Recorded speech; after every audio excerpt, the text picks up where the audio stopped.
This is ACOFAE.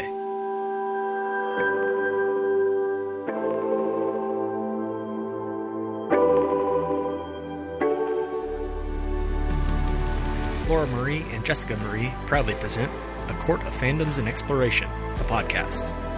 Fair warning, everything the hosts say is explicit, full of spoilers and adult content and shall not be used against them. They have opinions. Let's try not to drag anyone for expressing themselves and just have fun for an hour. We all deserve it. There will be spoilers in this episode specifically from the world Sarah J. Maas has created and the Vampire Diaries, as well as topics surrounding violence and sex.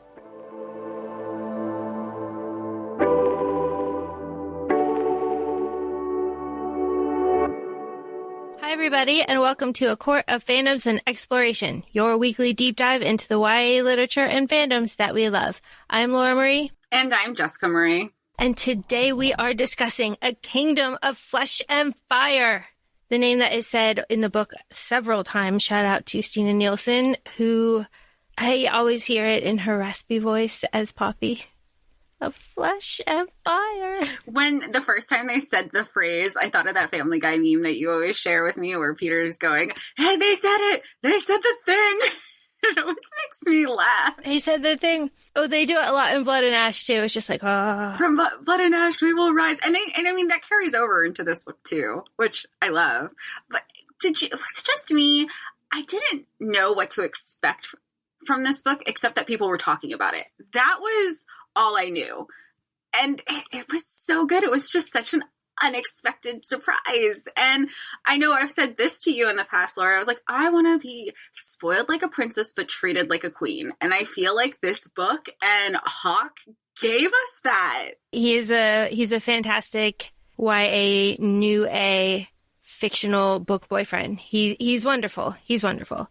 I mean, I think we even said last night, we were like, oh man, he's going to give Klaus and Elijah a run for their money. Well, let's pause right there, and I have a disclaimer for the sound of this episode. If I sound funny, it is because I am kind of cloistered away in my mom's closet, so I'm not in my podcast hole. So our editor, Sam, just wanted everybody to know that it's not his fault if I sound different or if the audio is like kind of choppy or whatever. It's because of my location. She's back in the States, folks. Yeah, I'm stateside, and surprisingly, the internet is awful. It's worse than when you're back home. So I don't know how we should kick off this episode, but I will say that you sent me a really good TikTok this week, and I won't go into depth of the entire quote because it would just be good to discuss for a future episode when we're discussing morally gray characters. But it is generally a hero. The quote is, a hero would sacrifice her to save the world, but the villain would sacrifice the world to save her. And I feel like that's a really good jumping off point with that quote, because you're set up to believe that Hawk Casteel is a villain, but he's really not. I guess that's a jumping off point. We could go from here. I've got something for this. What I have is something about villains. It is the difference between like a true villain and somebody who is just kind of the hero playing a villain is, would you die for it or would you kill for it? And when that path kind of diverges, you get a bunch of different characters on either side. And like, if you kill for it, you're like a certain type of like villain. And if you die for it, you're more of like a heroic kind of situation. Yeah, but I feel like with some of the books that we've discussed, the people who would kill for it aren't necessarily bad. Like, they're not bad either. Rowan would kill to save Aelin. Cass/Hawk would kill for Poppy. Every one of the bad, and they have. So I can't even say that they're villains. I don't know. They have. That doesn't make them bad, though. Like, I would kill for somebody I love. Hands down, sorry, NSA. If it became, I would do it to save somebody I absolutely love. Would you die for somebody that you love? Depending on the person. I don't love everybody. But I guess that's the strength in the love that you have for somebody too. I guess. I don't know. That's a really good way to start this book, because this book starts out with Casteel ripping the heart out of dude who starts to disrespect Poppy. Like, we love that.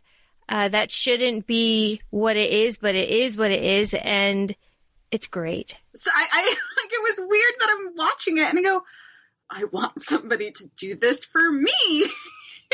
And it's interesting to try to dissect this book further, to want to enjoy it, which I absolutely did. And then at the same time, we're trying to dissect it critically, and I know book talk is really big, where we say, normally in real life, if somebody is ripping somebody's heart out, we're probably going to take a step back. Otherwise, we'd all be on that prison dating site looking for some love.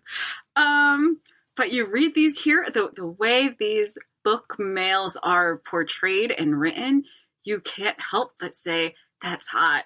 That is sexy. And Casteel Hawkthrone. Denier. I mean, we love it, right? We love it. What a nice Atlantean name. Penelope has really grown on me too. Like, I know we call her Poppy. I know we're aware of the name Penelope, but to hear Penelope, and it's so formal and it's so regal at the same time. But Casteel Hawkthrone Denier. Oh, and now she's Penelope Denier. Yeah, because she's not princess. She is a queen. Queen. She's queen now. And what a journey for her, obviously. She goes from being very naive, and I would argue still quite naive in a lot of things, to being queen of a people that do not want her. But, I mean, surprise. I mean, the book ends on a cliffhanger, but surprise, like the Wolven. Hello. They tried to stone her. I'm sorry. I can't get over that. I mean, it was very, very biblical. You felt like you were there. You felt bad. She's trying to control herself. She's trying to talk her out of the situation. Like, look, guys, I don't mean any harm.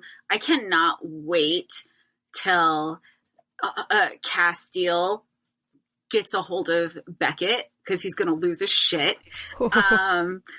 Just the whole thing. I remember I had messaged you when I finished the book, and I go, initially, I understood her just being cradled by Cass, saying, I don't want it. I didn't want any of it. This wasn't my intention. Like, and then but then that was me. I understood where she was like, I don't want this. It's not why I'm with you, because she was already like turning from the comments that the Duchess made, saying, oh, you did what nobody else could. You finagled your way into the Atlantean court. And that wasn't the motive at all. She was completely unaware of that.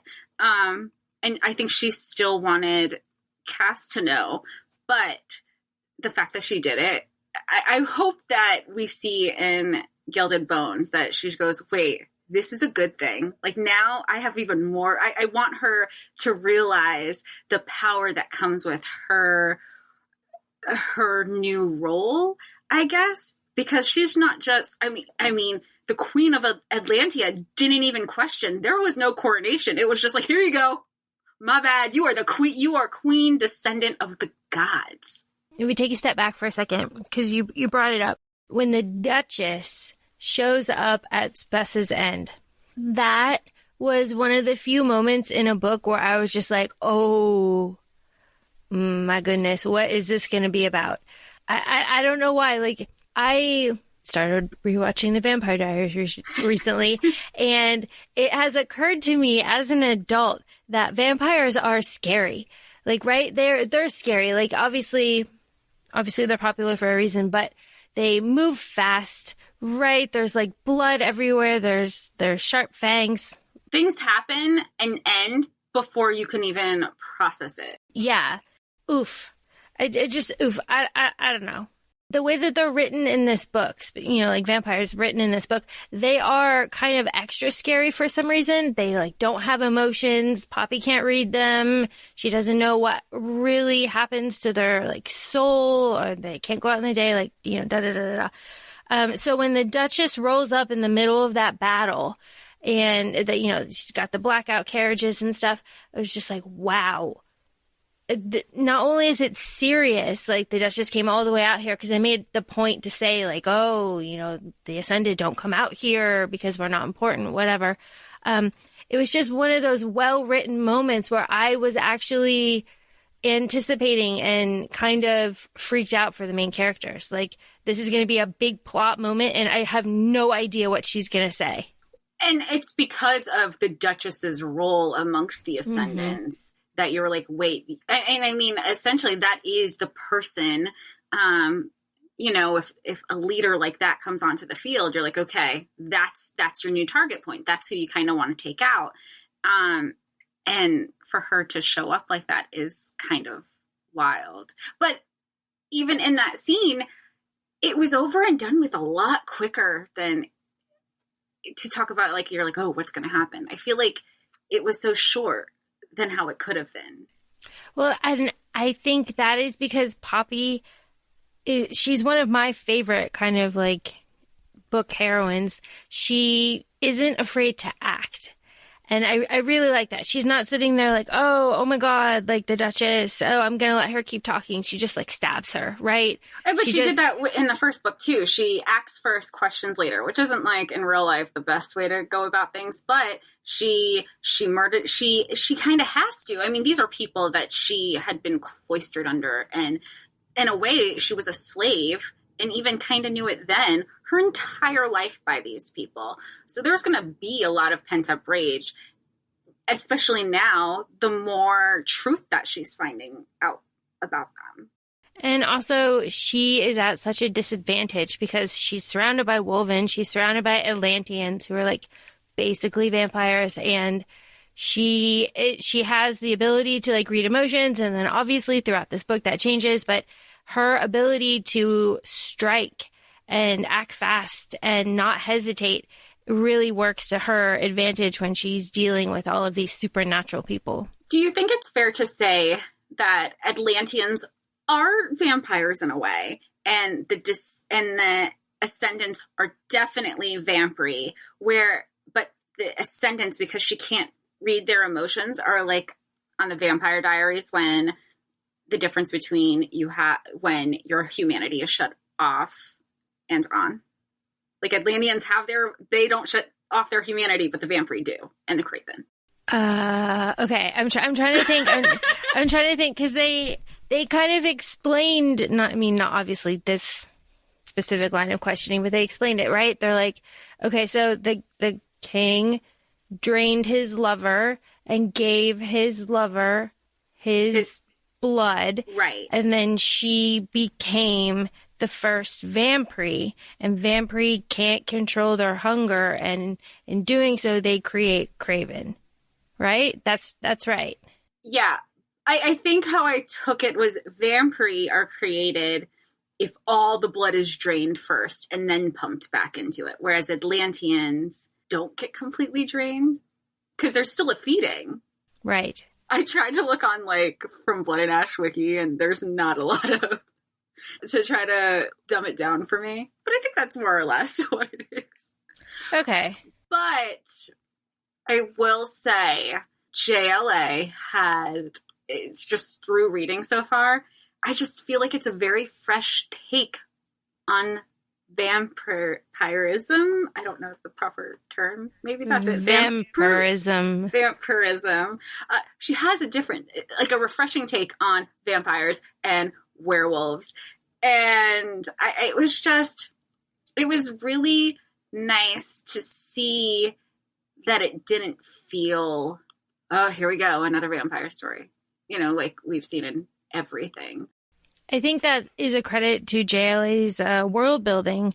And especially in this book, we learn a lot about the gods, and we learn that the gods are not only real, but something that I really like about the world building in this series is that Not only are they real, they know exactly where they are. They know that they're sleeping, and they know that sometimes there's like omens and stuff.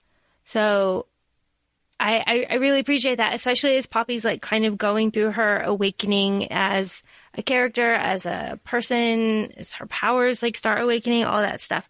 Or when she was asking even the questions about like, well, where does this person live? Where does this person live? Where is this person connected with, or finding out one of the gods had a sibling. I mean, technically they're all siblings. It reminded me a lot of Greek and Roman mythology. And I say that just because that's the mythology I'm familiar with. I'm sure there's many other cultures who have the same breadth of gods that they're familiar with as well. Well, sure. I mean, and they use Pompeii as kind of an anchoring point, which is like we were right there a couple summers ago. It's just crazy. It's just one of those things. Okay, so Poppy, we love Poppy. We said it. She is kind of a complicated character to talk about because she is kidnapped. You know, I mean, she's kidnapped, and the guy happens to be super hot and happens to obviously love her. And Poppy is surrounded pretty much by men and like women who kind of disapprove the whole time until Venetta, Kieran's sister, that she doesn't meet until Spess's end, when she doesn't like actually get to Spess's end till like the end of the book. So we kind of have to look at it and be like, gosh, her only friend is Tawny, and Tawny's not there. She's alone.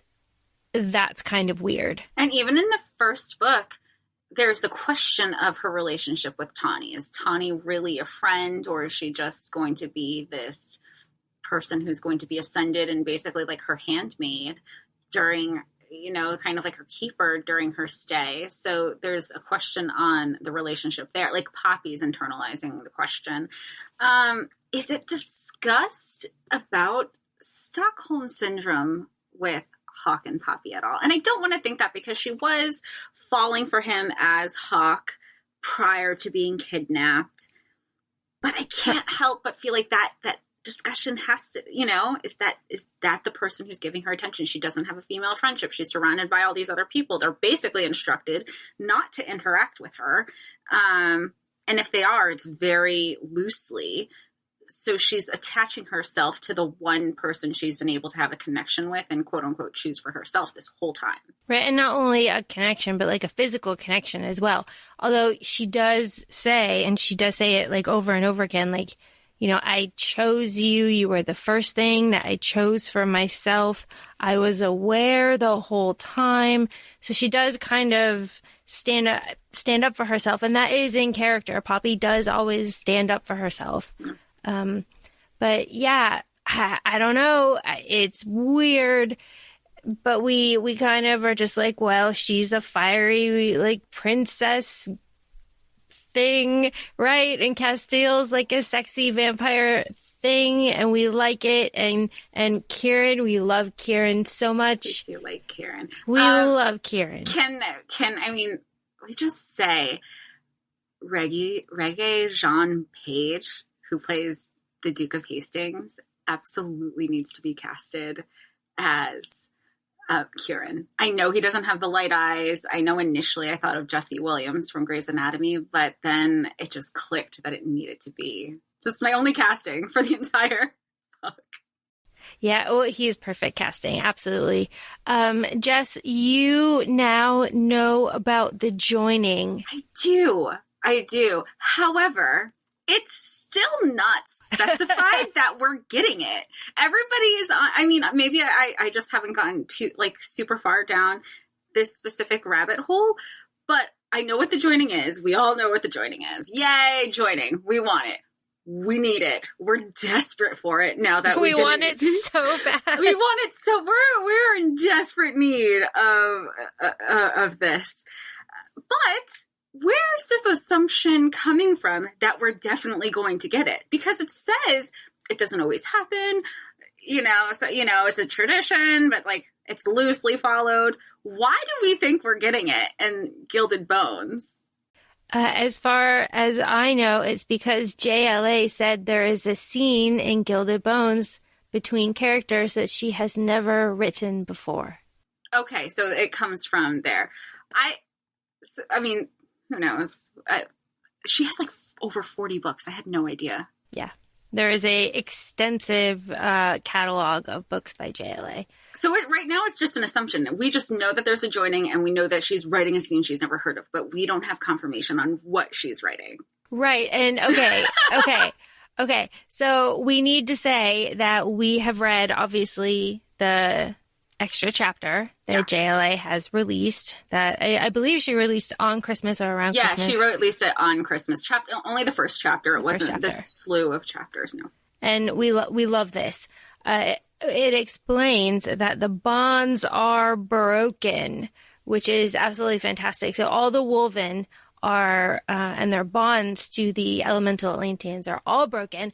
And now they are, we assume, bonded to Poppy. I'm not quite sure how that works. That was my takeaway because I guess from some history that Kieran had kind of delved into a little bit further in previous chapters from the other two books, that Wolven were supposed to protect the deities, and then they become like human form when they were going to like the elemental Atlanteans. I've got it. The gods had given the wolves mortal form to serve as guides and protectors to the children of the gods, the deities. Oh, and she's the children of the gods, so she's the queen. And then Poppy's gaze goes to the crown by Nycto's feet. A drop of deity blood usurped any claim to the Atlantean throne. And all her blood was there because she was being stoned. Yeah, and it rained blood. Let's not forget. And there's a blood tree. I mean, wild. See, but then I'm wondering, because you have the blood tree that kind of sprung overnight because she had fought the Craven in the woods, because that happened on, not Spesses, on New Haven. Then we have the wedding where the clouds come. How cool. How fucking so cool, right? Cool. Can't you just and like it's see never happened for anybody. Yeah. So then you have this blood rain, and I know we might find out more in this next book, but who's to say, because they were all like, oh, these are good omens, these are signs from the gods. But now that we know that Poppy is a descendant and she can't control her emotions or what comes with them, can you question, was it really a sign of the gods, or were these motions in the environment, universe, what have you, were they from uncontrolled motions from Poppy? And maybe it wasn't really a sign. Who's to say? I would say that she doesn't know what the traditions are supposed to be. So oh, no, exactly. I don't think she knows, but who knows if they're just happening. Yeah. I don't know, man. The cliffhanger on this book was just intense. I mean, kudos with everything you do. But I kept saying, I'm not going to do Throne of Glass. I'm just going to go into From Blood and Ash. And you go, no, wait till we're closer to the release date. You're going to want it. And now we're in, now this episode airs the day before the release date. So, yay. It's exciting. It's so exciting. Okay, so let's talk about Poppy. So Poppy is subjecting us, the reader, I say subjecting, to her inner monologue, which is great. We love that. We love the inner monologue. But sometimes the inner monologue it repeats. And we don't need that so much. I feel like a lot of her inner monologue about, like, I'm the maiden, I'm not the maiden, I'm the maiden, could have been cut. Now, however, this was also my criticism with the Hunger Games. So I enjoy the Hunger Games as movies. I mean, they're fine. The books, I like the first one, the rest of them, like, kind of blow. But one of my big complaints there is Katniss's, like, inner monologue about the love triangle between Gale and Peeta. She's just like, oh, like over and over and over again. And you don't see that really on the screen, so it translates really well, just like cutting out the inner monologue. So I just want to throw that out there. Oh, Poppy. It makes her feel very young, I guess is my point. I mean, and she is young. I mean, yeah, because she hasn't ascended, and she's supposed to ascend at 19. 19, yeah. So we know she's not 19. I guess because we're older than the young adult protagonists, the female protagonists in these books, I don't see them as 17. Like, I have to kind of age them up a little bit for me. Which is something that we realized in Throne of Glass when you're realizing Aelin's how old? And she just saved the entire world again. That's kind of what Poppy's doing. She's doing this all at 17, and that's, I guess, the inner dialogue. But how many times did we go back and forth texting about this? Like, oh my gosh, her inner dialogue. He loves you. Just admit it. And she goes, he's looking at me. She would say random things.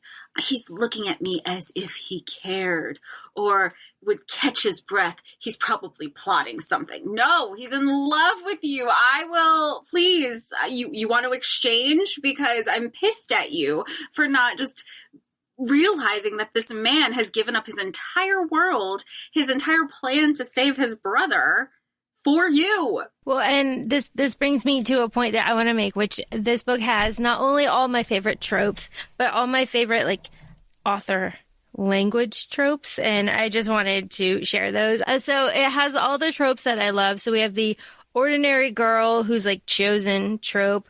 We have the special who doesn't want to be special trope, enemies to lovers, sworn to protect you, fake marriage, one bed, knife kink, blood kink, three-way, more powerful than the men trope. I love all those. They're all bangers. Also, my favorite language tropes, which ties back to what you were saying, Jess, is that over and over again we hear, released a breath I didn't know I was holding. I love that one. That's my favorite one. Happens a lot. So much. Toes curled, core heated, eyes darkened, gaze lingered. There's lots of drinking and drank. Pooling. Pooling, lots of pooling. She did say at least twice that she had become a flame. And my favorite one is when she said that she like wished she had throat punched herself. I just started laughing out loud. I was like, oh, Poppy, I feel that. Oh, I think we're all kind of invested in, I like it. This is easily going to be a comfort read for me, a comfort reread. I'm so happy. She did well. And I'm sure everybody else is going to start going down the JLA rabbit hole after. I mean, this is the one that has a lot of hype right now, even though Wicked, I think, is the one that's being turned into some, like, TV show or movie. I love a good trope. I love a good trope. And, they do it well. And I say this because, I came from romance, contemporary romance, and now I'm looking at the books and I go, oh, how did I think that was good? But now I'm still getting that in here. And I love, it's not just the enemies to lovers of it all. It's the banter, and they keep on with the banter. Like, even when she goes, like, let's not pretend, which I absolutely love it. And I told you, like, oh my gosh, can she stop pretending? If this book doesn't come to a point where she goes, I don't want to pretend, I don't want it, then we get it, and I'm happy. And then they go back to being stabby Poppy, and she's around Kieran, and I can't remember which of the other Wolven. And they're bickering back and forth. And she goes, will you just listen? He goes, I am listening. Can you just use common sense? Or, and there's the whole, he's getting stabbed. Oh, that's what it was. He was getting stabbed when she goes, are you listening? He goes, oh, someone's getting stabbed. And then he goes, I am. Do you have common sense? And they're like, oh, definitely getting stabbed. Definitely getting stabbed. I love how the Wolven are in on their relationship without being in on their relationship. And I know that's because of the bond and the pheromones, and everybody's aroused all the time. I mean, Kieran. Poor Kieran. Oh, he's like, Kieran. But it's like as in the House of Wind. He's like, I just gotta be around it and act like it's not there. Poor Kieran. Poor Kieran. No, we love Kieran. Kieran makes it awkward any chance he gets, honestly. He makes the feeding awkward, although Poppy grows to not think it's awkward. She starts off with it being pretty awkward. He barges in the room right? With like his sword or whatever. Like we love that. But Kieran, you're interrupting. Please leave. That was so funny. I screamed for her. I was like, no. And Hawk's going down on her. You're like, oh no. Or oh my gosh, talk about the battlefield, right? So they're in the carriage, and that's another trope. It's another trope. And I sent you a video, and I go, Casteel telling Poppy to brace herself was the same energy that is cast to Nesta, where he goes, hold on tight to the desk. And it's also the same energy from ACOFAE, where Rhys and Feyre are in the tent, and there's just like war and death around them. And right before Casteel goes into the carriage, he makes sure like all the Wolven are surrounding the carriage, like nobody comes in here, and they're literally guarding them. Poor Kieran. It's like, oh my god, no, please, no. Just like standing. Can you imagine? Thinking the stoicism on their face, like the British Royal Guard, and they're just hearing everything. Poor God. But also every part of me is like, yes, Poppy. Like, of course, yes. There's both sides to it the whole time. I'm like, choose. I mean, look at him. Dominique Wesson has the best fan art of him. And then there's that TikTok trend where they're getting all the fan art and bringing them to life. Yes, please. More of that. Yeah, no, he very sexy. The fangs, the biting, the description of like all of the biting places. We love that. How about like when he was describing like, oh, I could bite you here, like after their wedding when they're like going to consummate. Yeah. Whoa. Whoa. More of that. Maybe the more comfortable authors get in their writing, I mean, it progresses. I don't know. I mean, there was a huge jump with Sarah, but I'm not familiar with JLA's writing outside of this. I don't know if, but apparently it's never just been young adult. She's typically written just like newer adult fantasy, correct? As far as I know, yes. There's like a series about aliens and a series about other things. I wonder if the aliens one is like very Roswell-y. I don't know. Casteel, we love Casteel. He's just wonderful. Casteel always lets Poppy wear her dagger, which I love. He always gives the dagger like back to her, like make sure that she gets it. Or even, you know what I like? There was two things that I was really happy with. One, that she wore her dagger to their wedding, and he was like, "Are you wearing a dagger?" And he's like, "This is so hot." Like, he's totally into it. When they're going to sleep together again, and he's like, "Leave it on." I just got such Minorian vibes in like the best way possible, because Dorian did the same thing with Manon, and I don't care if it's similar. I love all the comparisons. They warm my heart. I love that excitement for these characters, and that we get to kind of go through it with them too. How do you like that spicy scene in the cave? It was nice. It was hot. I liked it because it like she finally just gave into everything that we've been waiting for, and we knew that she was feeling too, because she felt her inner dialogue was like, oh, but it's just pretend, right, trying to convince herself that she isn't feeling. It's just giving into that. No, it's not pretend. No, it's not just it's not pretend. It never was pretend. You just kind of put the label on there to kind of give yourself that wall that she clearly needed, and he kind of put that wall there for her, understanding she needed it too. Just another reason why we love him so much. Although, to be fair, people don't like him because of what you said earlier about the whole like Stockholm Syndrome kidnapper thing, because he also wanted to ransom her. I mean, but I get it. It's enemies to lovers. We forgive that. Thank you. Like if you don't want all of this, don't read Enemies to Lovers. Go read your Friends to Lovers, Billionaires to Lovers, Boss to Lovers. Just don't read it. You knew what you were signing up for when you got into it.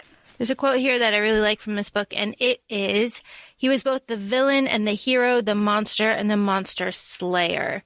This is Poppy talking about Casteel. I think it sums up Casteel really well because he is the Dark One, and he has done things to earn that.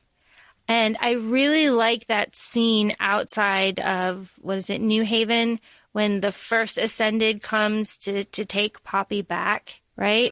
Oh, when everybody at the area was just like, oh, nobody's been here. Yeah, and he gets out and he just starts, like, murdering people. Like, whoa. And then she made a comment about that, too, but she didn't, but she said she wasn't scared. Yeah, like, that was crazy.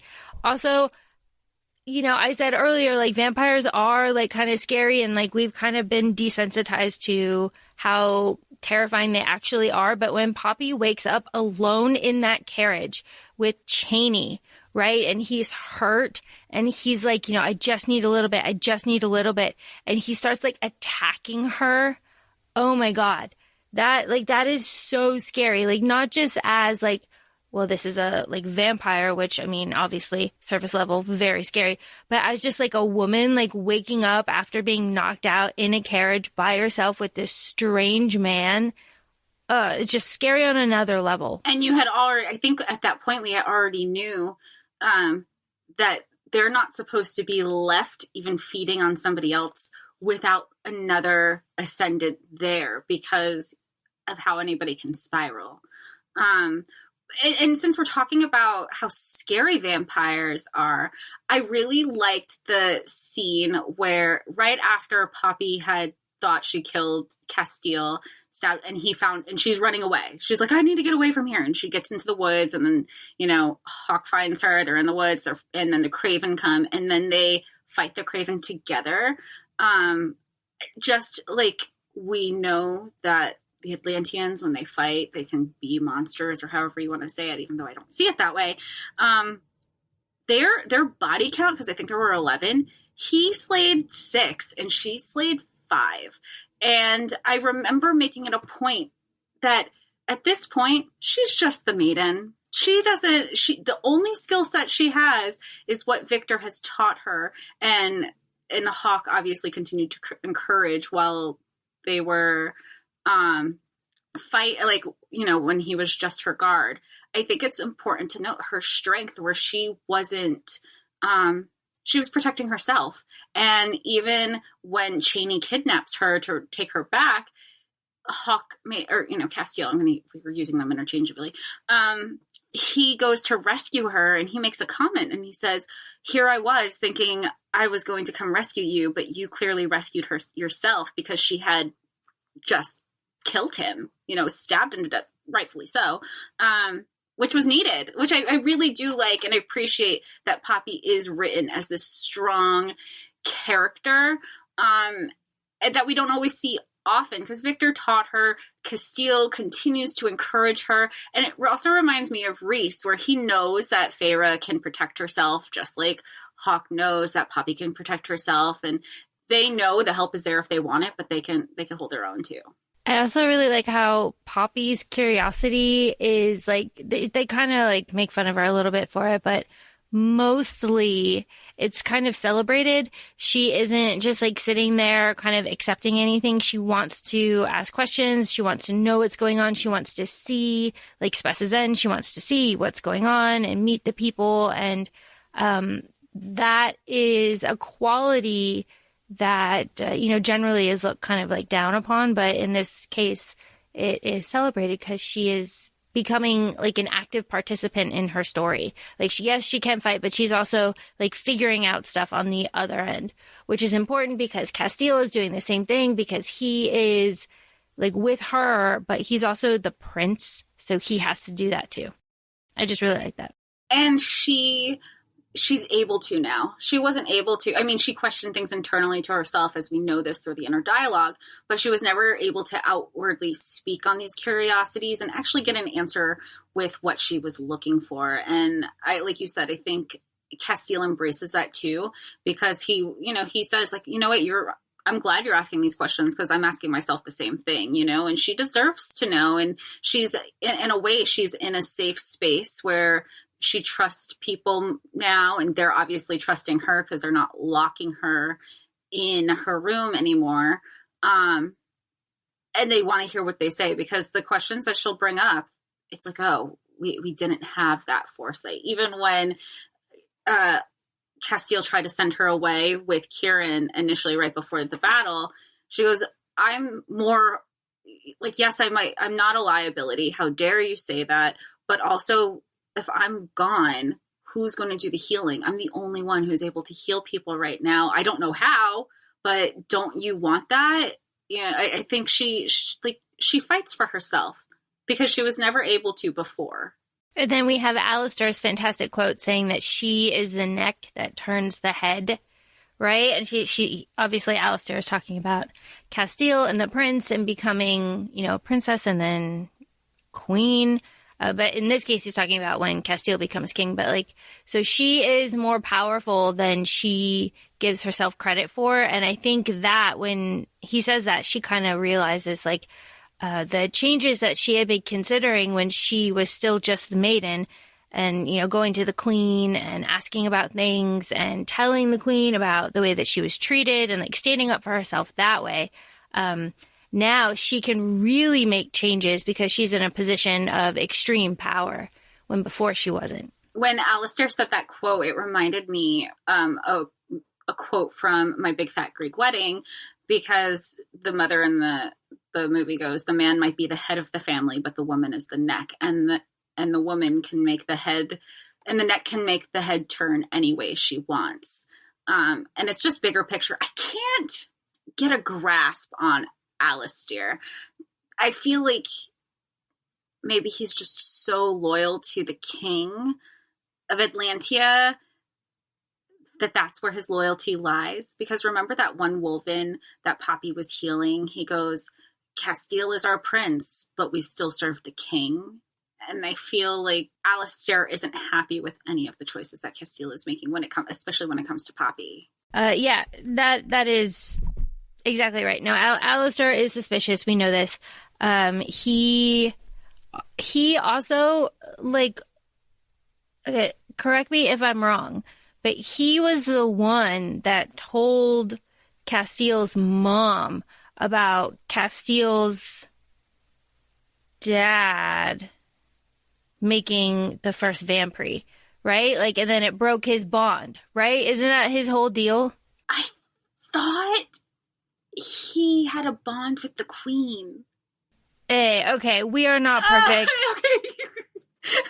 There's a lot of world building here. I thought that now that he's just kind of like, he's still loyal to them, even though there isn't a full woven bond yet. Because we know the bond isn't there, and it's confirmed in the chapter 1 of the 3rd book, I think, because you sent me a meme of it, where all the Wolven went from their human form to their Wolven form, and Alistair's just standing around like, Yeah, he didn't. Yeah, he's still human because he didn't have his bond, but he's still been acting as if his bond is there with the king and queen.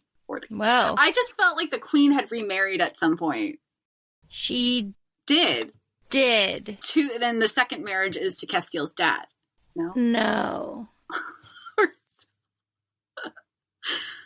Hey, no one's ever perfect. There is a lot of information.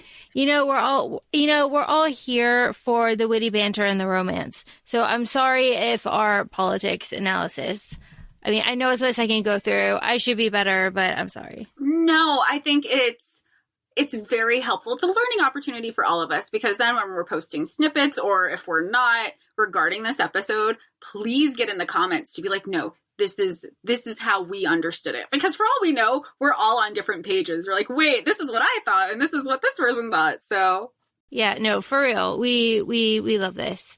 So, okay, wait. So we would be remiss if we don't talk about the fact that Poppy smells like death, and she smells like being old, which I thought was hilarious. But she also has like an electric charge to most of the Wolven that she meets when she's in like Spess's End and stuff. And I love that. I love that little like bit of plot setting, I guess, that we have. It's like, oh, okay, there's a clue. This is a clue. I don't know how it's going to connect, but I know that it will. And how each person's like, you didn't feel that? And she goes like, feel what? However, she also has that same, maybe not same, but a similar spark with Casteel. So you don't know, is that because of their chemistry? I mean, they're still guessing throughout their connection of what that can be. Is it because they're both older, like from older lines? Like he's elemental and now she's a daughter of the gods, queen, you know, I don't know if that has, we don't, there's still so much speculation that we have because we don't know. This is only book 2. Well, I think it's because they're heartmates. I don't know. They're heartmates. How sweet is that, right? I don't know. I love it. I think it's the cutest thing. And I like how Kieran is the one that has to like sit Poppy down and be like, okay, look, you need to know some things. I like Kieran's always the one who has to explain it because Poor Kieran. I feel bad for Kieran. He's always the one who has to explain it. He's literally his best friend's wingman at this point, Yeah. right? But he's also the one to say, he's the one to point out and go, he knew that Casteel's plans had changed before Casteel knew himself. He was like, that you guys are both falling for each other and you don't see it, you know? And I mean, now that we're talking about it, it reminds me of Cassian's line to Nesta in Wings and Ember, where he goes, do you not understand, like his internal monologue of nobody understand how hard it is to live with two people who are mates and they are refusing to acknowledge that they're mates because everybody knows, and Feyre's like, they're just not acknowledging it out loud. So maybe that's what it is. But I do like that he brought it to, he goes, you feel it too, and you're all in denial. And Casteel is in less denial, but he's trying to respect your, you know, where you are in all of this. And then he calls her out on it when Poppy's asking about Shay, and he goes, don't go there. Don't start asking. I know you like questions, but don't start asking questions unless you mean it's these are questions and answers that you need when you mean long term, not in a temporary situation. And I like that he said that. Well, Shay, you bring up a good point with Shay. So Shay is like this non-existent kind of like hovering entity that when Poppy learns of her kind of just permeates everything that she thinks about with Casteel, because she realizes that Shay is Casteel's like lost love or whatever, and she gets a story out of him about what happened, which is like awful and tragic. But but like the only other female besides, like we said, Kieran's sister that Poppy is exposed to is like the dead ghost of one. And she constantly compares herself to her. Like, well, would Shay do the joining? Would Shay do this? Would Shay do that? And it is another reason why it really aged Poppy down for me, because she's just so insecure, but also she's so isolated that I really felt for her in like those little moments. And it's two-parted in a way, because I understand why she wouldn't necessarily get that information right away. Because once the story unfolds, you're like, yeah, that's not something I just casually bring up with somebody. And on the other side of it, she created this whole, I don't want to say alternate reality, but her own speculations of what could have been, of this figment of Shay, that it totally, like you said, it aged her down. It was very much a driving force in her questions when it came to Hawke. And when you find out, not where I thought it was going at all, you feel bad. You just feel bad for everybody, and mostly for Casteel. And then even his honesty, to understand the depth of his love for Poppy, he goes, the things I've given up for you, what I've never weren't even a thought when it came to her. So again, I think this is a reoccurring conversation that we've had of your first loves, your previous loves, or in different relationships are going to affect you in different capacities. And he wasn't willing to give up his brother for Shay. And he's still not giving his brother up for Poppy. They're just figuring out how to do it together. And Poppy does say, when she has accepted Casteel, when she does say actually the words like, I accept this, I choose this. But she also says, like, I am choosing you not because, like, you're the first guy. And I thought that was really important because she acknowledges kind of a criticism that people would have. Like, he's just the first dude. I mean, granted, he's also the Dark Prince. And, I mean, we love that. But also, he's just the first dude. I don't know. I mean, we had this discussion, I think in our ACOTAR episode, where we were like, Feyre had only slept with Tamlin once, and here she was under the mountain, like, can Dick be that good? And they never talked really, right? But there is a depth in this relationship compared to Feyre and Tamlin, whereas they talk. They do, especially when they're able to be vulnerable with each other, when they're having their night terrors, or they're just, little by little, they expose themselves. And I think that's really important part of their relationship, just developing and kind of going back to the roots of, I like when Hawke is like, let's just be Hawke and Poppy, because things were so, and even though Hawke and Casteel, like they are used interchangeably, we also know the history of the name Hawke.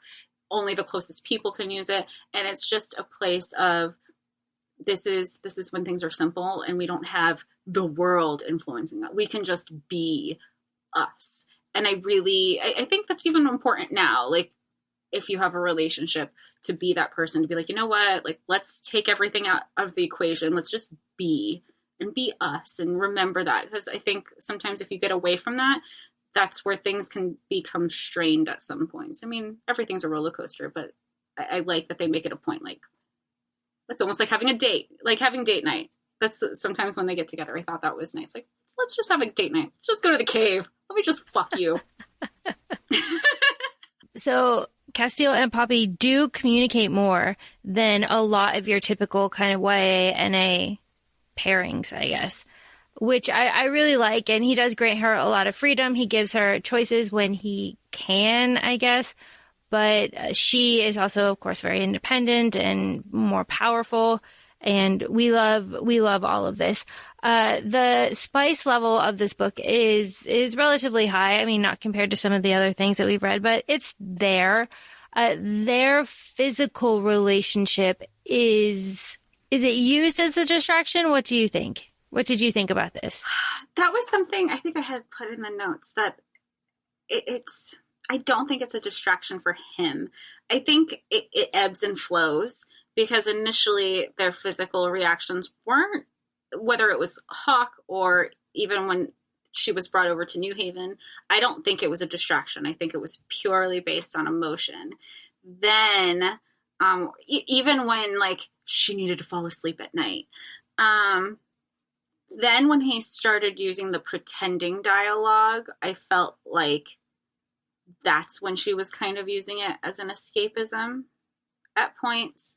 And then when they took out the pretending dialogue, that's when they got just embrace each other and be with each other physically for the emotion. I think it just was a roller coaster of where their relationship was at that point. Yeah, that makes complete sense. Very sexy. Right? Right. We love this. This is all, you said it was a comfort read. This has everything that we could ever want out of a book series. And it's only 2 books, but, like, she is queen at the end of this. What more can you possibly ask for? And I mean, and to go back to the spice thing real quick, not that it reminded me, because I mean, all the tropes are there, but I really appreciated how often Hawke was about her female pleasure. And he's like, I don't need anything. I'm good. And she's just like, but I want to. She's like, him just saying, that's good enough for me. What? That exists? I'm sure it exists, but I don't think it does. Wait, how adorable was he, though, when he made a mess, right? Oh, it was so cute. And, like, good for Poppy. She wasn't even, like, quick off the mark. No. She's just like, no. She's just like, I'm sorry. And he's like, no, this is not on you. I mean, it is, but it isn't. He's like, I'm sorry. It is the way that she wrote it. She's like, it is. His like cheeks were all flushed, and he was like really embarrassed. It's adorable. It's adorable. So cute. Oh, so we love it. We love it. We love Poppy. Also, there's a lot of power in that. Also, as a woman. Yeah, for real. And speaking of power, I love their wedding. I think their wedding is one of those fantastic scenes. I like the earth and the like blood, and I like the swirl of gold. I love it all. I love the omen, obviously. That's pretty cool too. I like that they explained why the ring thing, like the wedding bands go on the pointer. I love that Hawk went to Venetta to say, do you have anything for a fit for a princess? And she goes, no, but I have something for a queen. Like, I love that the female camaraderie is there right off the bat. It's very special. I want to see more of it. I want to see Venetta come into the third book, even though she's supposed to be at Spessa's end. There's just still so much to unearth, I guess. Well, and you said earlier that like this is a comfort read. It is a comfort read. The banter does not stop. It just like escalates and gets better and better and better. And then Kieran also coming in and like also teasing her, and the Wolven teasing her is just, you can't help but smile when you're reading this book. Mm-hmm. And especially, this is my second time through, especially knowing like what's going to happen and knowing the plot. You're just like, this is, yes, we love this. And it's nice to have a read. And I was still speculating that entire time for a while. It's nice to know that I wasn't going to be devastated. I'm excited for more. You're curious about what's going to happen. You're asking all these questions, but you're not heartbroken. And I've done enough crying. I've done enough crying, for now.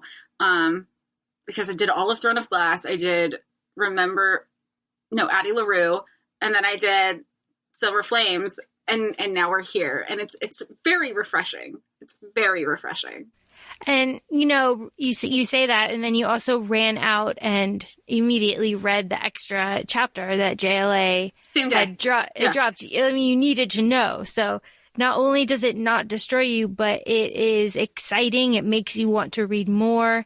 And it's a nice, refreshing take on something that had honestly been like kind of old and like, right. Like a little bit musty. And since you're saying that, it makes me want to ask, do you feel like this could be made into a TV, movie, media thing? Not now, obviously, but when there's another resurgence of vampires in the media again, because I feel like we need some time. I mean, I feel like we had Vampire Diaries, the originals, True Blood, Bitten, Teen Wolf, Twilight. Like there was such a focus in Hollywood, and we clearly need a break. But could you see this being one of the books that they decide to make? I do. Do you want it? Oh man, I don't know, because then they'll do like the Discovery of Witches kind of vibe to it. So they'll make it like And I know you don't like that series. No, but but like Outlander, I love Outlander. So, but if they did it in like that kind of vibe, like in an Outlander vibe. Yeah, I don't know, because like, I don't know. Yes, I do think it could be done. I do think it could be done well without getting like absurd. Like how True Blood ended. I don't want it on Freeform. Like, don't give me like how we did Shadowhunters on Freeform. No. We need HBO level type. Oh. Yeah, no. Do you say HBO so we can get the spice that we're getting? I mean. Well, no. Obviously we want this. But I was actually thinking back to vampires being terrifying. I think it's important to show that, especially in this world, they are terrifying because they're not just controlling, like they're controlling an entire like country, like an entire population with their lies and with their religion. and then they are themselves like monsters. And I feel like to get that point across, you need it to be HBO level so they can show the violence of that, because I think reading it and seeing it are really different. And when you actually see it out there, it will have a like a gut check effect that reading it does not. Yeah, because even reading it, I feel like I've glossed over, or maybe I don't even want to say if I've glossed over it or if vampires have become so romanticized right now and still that you forget about the fear that comes with it. And I think that's something that JLA does really good too, is that when she describes things like the bite, she does describe moments of like all-consuming pain. And then it switches to, you know, something beyond that. But she does always mention that it's not great, like it hurts. And I feel like that's just a really important little detail that makes this series kind of a little bit more interesting than other ones.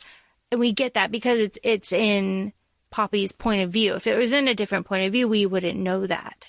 So what are your final thoughts? I feel like we covered everything that we know so far. What are my final thoughts? My final thoughts are I really enjoy these two books. I enjoyed them so much that I am obviously read the extra chapter, and I've kind of looked at to see what other books are coming. I know that we're getting like a novella of Casteel's perspective really? from the Red Pearl on. Like she's rewriting? This is what I've heard. I'm like 96% that this is a real thing. Yes. Oh, he's why are book boyfriends better than real boyfriends? So I'm like I say, I'm pretty sure about that, and then I'm pretty sure there's at least like 2 other books in this series. So I am just thrilled to see where this goes. Obviously, I'm thrilled to see Poppy as a queen. I'm like above all, she's going into this society that does not like her, right? They're judging her. They only see her as a figurehead of this religion of oppressors. And now she is the queen of not only the Wolven, who are bonded to her, but she's queen of like the Atlanteans. She is the highest peak, right, in the food chain. Like she went from basically like a protected blood bag to queen of an entire like nation. We love this. We love a girl with ambition with a thigh sheath. And even though that wasn't necessarily the goal, I love the amount of fuck you in the petty that she gives of, oh, you hate me? Bow to me. It's very satisfying, even though that's not her intention.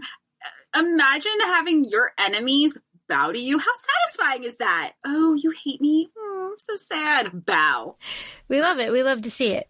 I mean, there isn't anything that we don't love here, right? Like, what do you think, Jess? Are you in? I'm in, and I'm excited. This is so much better than I don't want to say the crap that I was reading, but because it has such a special place in my heart that got me to love this, like the things that are in this book. But I told you the other day, I was just so happy, and this is so great. And real life is boring. Real life sucks. Just keep me in not even YA. Just keep me in fantasy. Let me live here. It's great. Yeah, the like fantasy that you read, you're kind of just like, I'm past the age to be chosen. And then you read like new adult, you're like, oh, maybe. And you read like a little bit later, you're like, oh, okay, well, maybe I'll be chosen now. But, at some point you won't be chosen, and that sucks. And that's why we read fantasy. Well, I haven't gotten to that point where I'm like, well, I could be chosen. I could be chosen. I could still save the world. How much work do I need to get done to make me look like I'll stay chosen? It's really the bigger question. How many woods do I need to wander in before I'm just chosen and taken away? Because I don't know. Well, where I'm at, there aren't woods currently. So and I haven't seen this movie, but I just have seen snippets. In the movie Enchanted, they're in New York and there's no wood, so they use the sewers. Oh boy. It's very Teenage Mutant Ninja Turtle. Again, it's like that TikTok. I'll take Tamlin at this point. I will take a sewer at this point. Honestly, please just take me there. It's enough. It's enough now. Thank you. I mean, there's baths. I'll bathe. There's a healer. I'll get rid of tetanus and the plague. Whatever I'll catch in the sewer. We're good. Or an Outlander when Claire came back with like a sack full of antibiotics. She'd probably let Dame Blanche. She's the White Witch. She's having everything go. Here's penicillin. But don't change history, because then history will change. Okay. Oh God. Yes. Okay. So Jess, you love this. You love this, right? Are we back on a vampire kick? Well, I too. This I think it happened all on the same day. I finished Kingdom of Flesh and Fire. I read the first chapter of Gilded Bones, and then I started the pilot of Vampire Diaries. And there's so many. It's really, really enjoyable to rewatch so far. I've been laughing a lot. Just like, oh, Damon. There's similarities that I had sent you a message of. I'm like, he's acting like Rowan here. I'm excited. I like it. I cannot wait till we get the introduction of Klaus. We love Klaus. We love Klaus. We love Klaus. We love Caroline. That says a lot about us. Yeah. Yeah. So I'm excited. I am on a vampire kick again.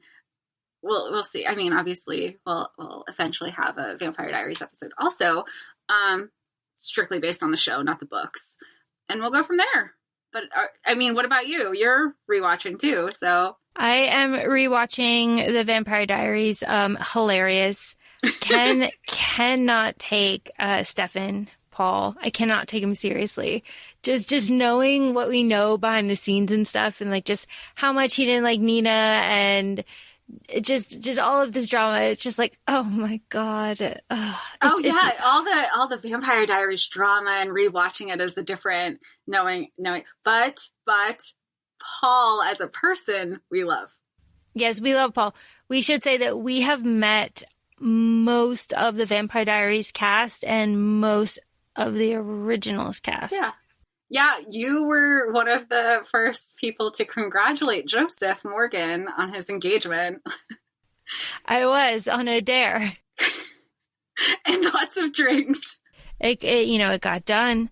It got done. We I did think he respected the fact that you kind of disregarded him after that and just straight spoke to his wife about the wedding because you had just recently gotten married too. We love that. So, the Vampire Diaries and vampires in general have a very special place in our heart. So I am excited to see where this journey takes me in the future. I don't really like Ian as a person, but as Damon, he is far superior. Ian as Damon is the perfect Damon. Yes, no question. Just like Soulless Sam in Supernatural is the best version of Sam. Yes. We love Soulless Sam. Certainly the hottest. We love Soulless Sam. So yeah, those are my thoughts. Those are my things. Those are I have expressed everything. Well, what's exciting about this episode is that this episode releases on April 19th, which is the day before The Crown of Gilded Bones is released. That's tomorrow. So, it's going to be exciting. I hope everybody is enjoying the reading. If you need more of it, you have our podcast. If we have a very busy couple weeks, we get to read the book. We get to, next week we have our Shadow and Bones episode. At some point, you're listening to this, it's end of April. So Shadow and Bones is out on Netflix. We are going to be inundated with fantasy. And I think we're all going to be living for it because we're still in a pandemic. So feel free to follow us on Instagram, our ACOFAE podcast, ACOFAE podcast. You could find Laura and I on TikTok as well. ACOFAE Laura and ACOFAE Jessica. Thanks for interacting with us. Thanks for taking the time to listen to us. We're really appreciating it and having a lot of fun with everyone. Yeah, it's absolutely fantastic. So keep commenting, keep interacting. We love it. We are really enjoying everything. And yeah, we thank you for it all. Thanks. Bye. Bye.